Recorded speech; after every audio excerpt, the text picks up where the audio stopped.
Hello भाई लोग, तो आज हम फाइनली बात करेंगे लुकिज्म के चैप्टर नंबर 608 के बारे में। और पिछले चैप्टर में हमने देखा था टॉम और जेम्स ली की फाइट जो काफी ज्यादा तगड़ी चल रही थी। जेम्स उस फाइट के बीच में ना जाने कुछ ना कुछ तो हैक यूज करता है, जिससे हम ये तो उम्मीद कर सकते हैं कि टॉम ली का कुछ ना कुछ तो नुकसान हुआ होगा। दूसरी तरफ बड़ा वाला डैनियल अपनी छोटी बॉडी को ढूंढने के लिए आ चुका है और सारी लाज शर्म भूल के सबको कुत्तों की तरह मार रहा है फर्स्ट जनरेशन के बंदों को। भाई अपनी छोटी बॉडी को खोने के गम में इतना ज्यादा पागल हो चुका है कि ये भी भूल गया कि सबको नहीं बताना वो दूसरी बॉडी मेरी ही है। आज की वीडियो की शुरुआत में हम देखते हैं फर्स्ट जनरेशन के काफी सारे बंदों को पेलने के बाद डैनियल आधा अल्ट्रा इंस्टिंक्ट मोड में चला जाता है, यानी कि सिर्फ उसकी एक आंख काली होती है। और ऐसी ही कंडीशन में फर्स्ट जनरेशन के बंदों को कहता है, जल्दी करो, अगर तुम मेरे शरीर को नहीं ढूंढ पाए तो तुम सब मरने वाले हो। इतने में ही डैनियल की नजर पड़ती है पानी में और उसे याद है उसकी बॉडी पानी में ही गिरी थी, इसलिए अपने मन में कहता है, हाँ मेरा शरीर पानी में गिरा था, जरूर उसे वही कहीं होना चाहिए। ये कहते हुए डैनियल सीधा पानी में चला जाता है अपनी बॉडी को ढूंढने के लिए। बट इतने में ही यहाँ पे एंट्री होती है अपने वास्को भाई की, जो पीछे से डैनियल को पकड़ लेता है और कहता है, डैनियल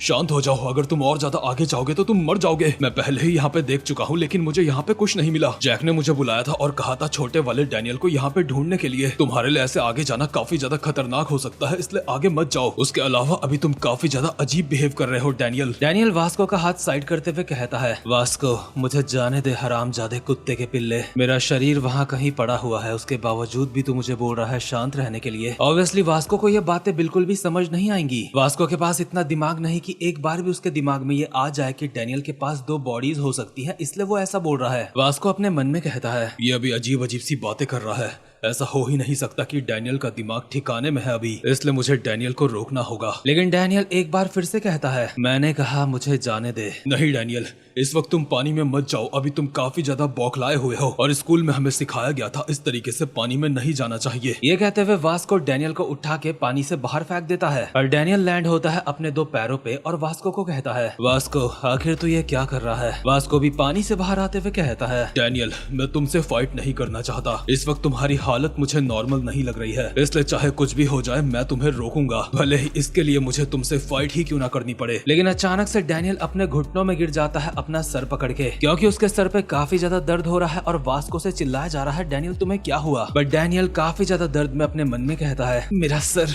मुझे ऐसा महसूस हो रहा है जैसे ही फट जाएगा, मेरे लिए होश में रहना अभी काफी ज्यादा मुश्किल हो रहा है। आखिर मैं वास्को से यहाँ पे क्यों लड़ रहा हूँ, उसे बस मेरी चिंता है, नहीं चाहे कुछ भी हो जाए मुझे ऐसे वास्को से नहीं लड़ना चाहिए। लेकिन इसके बाद हम देखते हैं एक पास्ट का सीन जहाँ पे गन यामाज़ाकी ट्रेनिंग दे रहा था लिटिल डैनियल को और कहता है, कंट्रोल्ड अल्ट्रा इंस्टिंक्ट, तुझे कभी ना कभी उसका सामना करना पड़ेगा, तेरे साथ वो सब कुछ अचानक से होगा। शुरुआत में तुझे लगेगा जैसे तेरा सर फटने वाला है और वही है अल्ट्रा इंस्टिंक्ट को कंट्रोल करने की पहली स्टेज। अगर तू इस स्टेज को पार करने में नाकामयाब रहा, ऐसे में तू अपना होश खो देगा डैनियल पार्क। तुझे पता है तेरे साथ और दूसरे डैनियल पार्क के साथ दिक्कत क्या है, तुम दोनों के पास काफी बेहतरीन शरीर है, लेकिन उसके बावजूद भी तुम हिचकिचाते हो क्योंकि तुम दोनों कुछ ज्यादा ही अच्छे इंसान हो। लेकिन अल्ट्रा इंस्टिंक्ट को कंट्रोल करके तुम इसकी भरपाई कर सकते हो, उससे तुम पूरी तरह से फोकस कर सकते हो अपने दुश्मन के साथ फाइट करने में। लेकिन अल्ट्रा इंस्टिंक्ट को कंट्रोल करना उससे ज्यादा मुश्किल है जितना तुम सोचते हो। तुझे अपने दिमाग को अपने कंट्रोल में रखना होगा ताकि अल्ट्रा इंस्टिंक्ट तुझे निगल ना ले, और मुझे पता है तुम दोनों ये कर लोगे। इसके बाद हम प्रेजेंट टाइम में आते हैं जहाँ पे वास्को म्यूथाई फाइटिंग स्टाइल में आके डैनियल को कहता है, मैं तुम्हें रोकूंगा, भले ही इसके लिए मुझे तुम्हें चोट ही क्यों ना पहुंचानी पड़े। लेकिन डैनियल अचानक से वास्को के पास आके उसके पेट में खतरनाक सा मुक्का बजा देता है और कहता है, इतना ज्यादा अच्छा बनने की एक्टिंग बंद कर, तू हमेशा इंसाफ के बारे में भाषण देता रहता है, तुझे क्या लगता है तू कोई हीरो है। ये मुक्के से वास्को जैसे बंदे ने भी मुंह से विमल थूक दिया होता है, जो बेचारा विमल खाता तक नहीं। और डैनियल अपने मन में कहता है, वास्को मुझे माफ करना, मेरा शरीर मेरी सुन नहीं रहा है। इसके बाद वास्को डैनियल के एक पंच मारता है जिसे डैनियल बहुत ही आसानी से डॉज कर लेता है और वास्को अपने मन में कहता है, मैं डैनियल की हालत समझ सकता हूँ, लेकिन चाहे कुछ भी हो मुझे डैनियल को रोकना होगा। लेकिन कद्दू नहीं समझता वास्को उसकी हालत। डैनियल ने उसके सामने बोला है कि मुझे अपनी दूसरी बॉडी को ढूंढने जाना है और वास्को को शक तक नहीं हुआ कि वो सच बोल रहा है। वास्को को बस अभी इतना पता है कि डैनियल कुछ अजीब लग रहा है और उसे डैनियल को रोकना है और कुछ नहीं। इसलिए वास्को डैनियल के एक पंच मारते हुए अपने मन में कहता है, मुझे ये फाइट जल्दी खत्म करनी होगी। लेकिन वो पंच डैनियल के लगने से पहले डैनियल अपना सर वास्को के मुंह पे बजा देता है, जिससे वास्को का मुंह ऐसा हो चुका है जैसे कुछ बहुत ज्यादा खट्टा खा लिया है। और वास्को अपने मन में कहता है, क्या अभी अभी डैनियल ने मेरे ऊपर हेडबट मारा, लेकिन वो इस तरीके के हमलों का इस्तेमाल नहीं करता है। इसके बाद डैनियल अपने एक हाथ से वास्को का विजन रोक देता है और दूसरे हाथ से वास्को के पेट में एक और खतरनाक सा पंच बजा देता है। बेचारा वास्को दोबारा से मुंह से खून थूक देता है और अपने मन में कहता है, क्या उसने मेरे विजन को ब्लॉक करके मेरे पेट में हमला करा? लेकिन डैनियल तो इस तरीके से फाइट नहीं करता है। इसके बाद डैनियल बहुत ही तेजी में दोबारा से वास्को को मारने के लिए उसकी तरफ आता है। वास्को देख सकता है डैनियल की नजर वास्को के पैरों पे है, इसलिए वास्को अपने मन में कहता है, वो फिर से मेरे ऊपर हमला करने के लिए आ रहा है। उसकी नजरें मेरे पैरों पर है। लगता है वो मेरी लोअर बॉडी को टारगेट करने की कोशिश करेगा। अगर ऐसी बात है तो ठीक है, मैं उसके हमले को ब्लॉक करूंगा। वास्को डैनियल के हमले को ब्लॉक करने के लिए तैयार होता है, लेकिन डैनियल उसकी गर्दन में लात बजा देता है। और ये देख के बेचारे वास्को के लिए मुझे काफी ज्यादा बुरा लग रहा है। बेचारा मदद करने आया था लेकिन मार खा रहा है यहाँ पे। खैर, गर्दन में लात पड़ने के बाद वास्को खुद से कहता है, उसने ऐसी एक्टिंग करी जैसे मेरे पैर पे हमला करने वाला है और मेरी गर्दन में मार दिया। क्या डैनियल हमेशा से इतना ज्यादा अच्छा फाइटर था? वास्को को अभी वर्कर्स फर्स्ट एथलीट की याद आती है और वहाँ पे भी बड़े वाले डैनियल ने सबका बहुत ज्यादा गंदा कुत्ता बनाया था। वो सब याद करके वास्को खुद से कहता है, प्रेजेंट टाइम में डैनियल अभी वैसे ही फाइट कर रहा है जैसे उस वक्त कर रहा था, लेकिन किसी न किसी तरीके से ये उससे थोड़ा अलग है। और इसी टाइम पे डैनियल भी अपने मन में कहता है, काफी अजीब बात है, मैं लड़ रहा हूँ और कोई भी चीज मुझे रोक नहीं रही है। क्या मैं हमेशा से इतना ज्यादा अच्छा फाइटर था? और डैनियल उछल के एक घूमती हुई लात मारता है वास्को के, जिसे वास्को ब्लॉक करता हुआ पीछे जाके उड़ता है और जैसे तैसे खुद को रोक के बहुत ही स्पीड में डैनियल के ऊपर हमला करते हुए कहता है, डैनियल मैं हार नहीं मानूंगा, मैं तुम्हें रोक के। इतने में ही डैनियल वास्को की कोई सी तो हड्डी पकड़ता है और सिसीरियम स्टाइल में उठा के उसे जमीन में पटक देता है। और ये सिसीरियम बिल्कुल जिन्मू जिन से कॉपी करा हुआ है, साफ साफ। वास्को बेचारा दोबारा से खून थूक देता है और डैनियल खुद से कहता है, आखिर वो कौन सी टेक्निक थी जो मैंने इस्तेमाल करी और वो मुझे आती कैसे है? इसके बाद डैनियल वास्को के मुंह ही मुंह में लगातार काफी सारे पंचेस मारते हुए खुद से कहता है, ऐसे तो मैं वास्को को खत्म कर दूंगा, मैं अपने शरीर को रोक नहीं पा रहा हूँ। प्लीज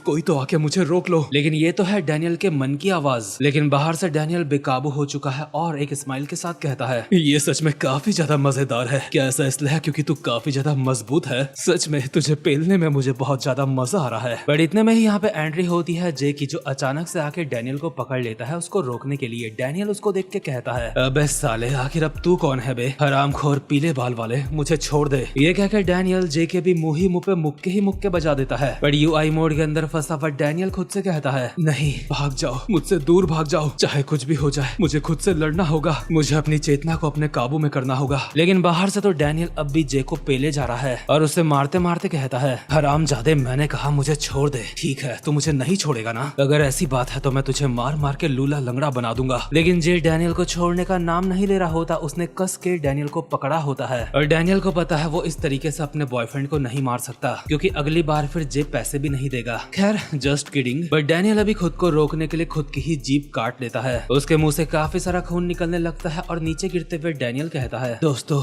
मुझे माफ कर देना और तुम्हारा बहुत बहुत शुक्रिया। ये कहते हुए डैनियल वास्को के ऊपर गिर जाता है और वास्को चिल्ला के कहता है, डैनियल बेवकूफ, आखिर तूने अपनी जीभ क्यों काटी? जल्दी होश में आ जे, हमें इसके खून को रोकना होगा। डैनियल होश में आओ। लेकिन वास्को की ये आवाजें धीरे धीरे करके डैनियल के लिए फेड होने लगती हैं, यानी कि वो बेहोश होने वाला है। बट इसके बाद हम फाइनली दोबारा से चर्च का सीन देखते हैं, जहाँ पे फाइट चल रही थी टॉम ली वर्सेस जेम्स ली। और अभी इस चर्च के बाहर गीटे किम और चैंगसू भी पहुंच चुके हैं। ये दोनों के अंदर जाते वक्त चैंगसू कहता है, तो फाइनली हम वापस आ गए। मैं सच में काफी ज्यादा थक चुका हूँ, चलो जल्दी करते हैं, मुझे मेरे पैसे लेने हैं। उसके बाद मुझे चुन्नी को भी तो शोना ले जाना है, क्या तुम भी हमारे साथ आना चाहोगे? लेकिन गीटे का ध्यान इसकी बातों में बिल्कुल नहीं। वो चर्च के अंदर का नजारा देख के कहता है, दिलचस्प है, ये काफी ज्यादा दिलचस्प है। मैंने बिल्कुल भी उम्मीद नहीं करी थी जेम्स ली और टॉम ली की फाइट में जेम्स ली जीत जाएगा। जेम्स ली, मैंने सोचा नहीं था तू अल्टीमेट किंग को हरा देगा। लगता है अब सब कुछ प्लान के हिसाब से चल रहा है। और अंदर का नजारा कुछ ऐसा है, जेम्स दीवार में चिपका पड़ा है और टॉम जमीन में पड़ा है। बट जो गीटे बगल में खड़ा है, जेम्स उसको कहता है, गीटे किम, क्या तू डैनियल पार्क को अपने साथ लेके आया? गीटे कहता है, नहीं, डैनियल पार्क अब नहीं रहा। मुझे समझ नहीं आता तू उसे जिंदा क्यों देखना चाहता था। वो एक पहाड़ से गिर के मर चुका है और अब तक तो उसका शरीर हमारे लोगों को मिल चुका होगा। यूजिन के साथ भी बिल्कुल यही हुआ, वो भी उसी पहाड़ी से गिरा, इसलिए वो भी जरूर अब तक मर चुका होगा। हाँ जेम्स ली, वैसे भी डैनियल पार्क को मार के उसने ठीक ही करा है, क्योंकि अगर वो मरता ना तो बार बार हमारे रास्ते में आता रहता। बट जेम्स ली बहुत ही सीरियसली गीटे किम को कहता है, गिल्टे किम, मैंने तुम्हें साफ साफ कहा था तुम्हें डैनियल पार्क को पकड़ना है। क्या काफी समय तक दूसरी कंट्री में रहने की वजह से तुम्हें अब यहाँ की लैंग्वेज समझ नहीं आती, या फिर तू अब भी एक बच्चा है जो कहना नहीं मानता, या फिर कहीं ऐसा तो नहीं तू मुझे काफी हल्के में लेता है। गिल्टे किम, साले क्या तुझे मेरी बात एक बार में समझ नहीं आती। और इसी के साथ ये वाला चैप्टर यहीं पे खत्म होता है। ये चैप्टर काफी ज्यादा मजेदार था और इसके ऊपर एनालिसिस वीडियो भी मैं जल्दी ही स्काई ऑफ लाइट वाले चैनल पे डालूंगा। मतलब सच में स्टोरी अभी इतनी ज्यादा बढ़िया चल रही है, इसलिए मुझे लगता है मुझे अलग से एनालिसिस वीडियो में भी इसके ऊपर बात करनी चाहिए। इसलिए आपके मन में अब तक मैंने जितने भी चैप्टर्स एक्सप्लेन करे हैं, अगर उनसे रिलेटेड कोई सवाल हो तो आप मुझसे पूछ सकते हो। अगर टॉपिक इंटरेस्टिंग हुआ तो आगे चल के उसके ऊपर भी बात करेंगे। बाकी चैनल को सब्सक्राइब अगर ना भी करो तो कोई दिक्कत नहीं, लेकिन जितने लोगों ने कर रखा है वो बेल आइकन जरूर से प्रेस कर देना, ताकि आगे आने वाली कोई भी वीडियोस आप लोग मिस ना कर सको, क्योंकि इस तरीके की वीडियोस आपको और कहीं नहीं मिलेगी। बाकी अब मैं मिलता हूँ आपसे अपनी नेक्स्ट वीडियो में, तब तक के लिए मजे करो।